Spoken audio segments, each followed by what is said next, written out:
Lesson 112. Yo puedo. Poder. Okay, in this lesson we're going to learn about a new and special verb called yo puedo. Yo puedo is special because it's going to enable us to tell others if we are able to do things or if we are not able to do things. And another reason why it's kind of a special verb is because it requires an infinitive to work with it. In technical terms, this is what you would call a complementary infinitive. So in this lesson, we're just going to work with one form of this verb, just yo puedo. And then in the next lesson, we're going to learn other forms of it. But for now, just remember that yo puedo means I am able to do something, or it can mean I can. So I am able or I can, that's what yo puedo means. But again, it needs an infinitive to work along with it. So let's look at our first example here. In our first example, we have yo puedo. That means I am able or I can. And then we have the infinitive, trabajar, working along with it. So literally, what it will say is, yo puedo will say I am able, and then trabajar will say to work. So literally, I am able to work. But a nicer, smoother translation would be I can work.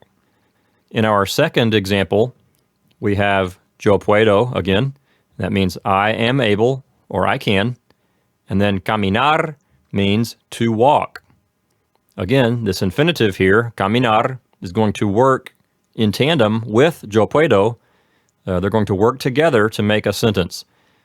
Yo puedo means I can or I am able, and caminar means to walk. So literally, the second example will say I am able to walk, but a nicer, smoother way to translate it would be to say I can walk.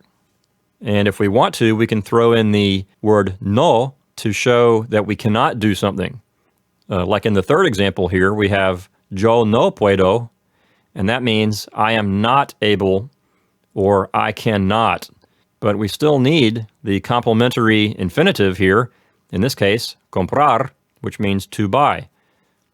So yo no puedo comprar, literally that will say I am not able to buy or I cannot buy. Then the last word in the sentence is ropa, which means clothes. So this whole sentence altogether will say I am not able to buy clothes, or a smoother way perhaps would be I cannot buy clothes. And let's remember, with every Spanish verb, no goes before the verb, not after. Right, like in this example, we have yo no puedo. So the word no is positioned right before the verb. That's a good reminder, Antonio. Thank you. You're welcome. Okay, let's go through our exercises together. In number 1, yo puedo means I am able or I can. Caminar means to walk. And al parque means to the park. So number 1 will say I am able to walk to the park, or I can walk to the park. In number 2, yo puedo means I am able or I can. And hablar means to speak. That's an infinitive. Español means Spanish. So number 2 will say I am able to speak Spanish, or I can speak Spanish. In number 3, yo puedo means I am able. Ir means to go. Al parque means to the park. And mañana means tomorrow. So number 3 will say I am able to go to the park tomorrow, or I can go to the park tomorrow. In number 4, yo no puedo means I am not able. Comprar means to buy. And un carro means a car.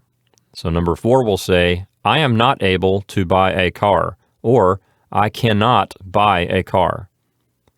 In number 5, yo puedo means I am able, and trabajar is an infinitive that means to work.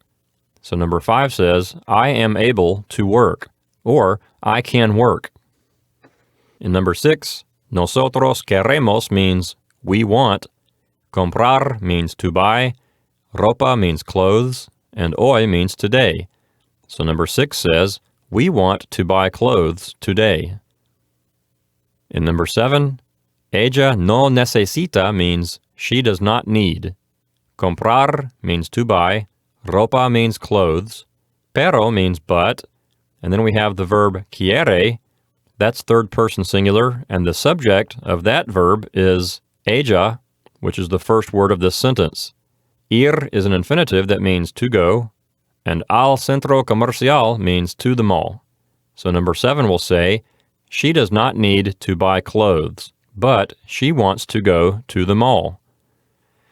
In number 8, mis gatos means my cats.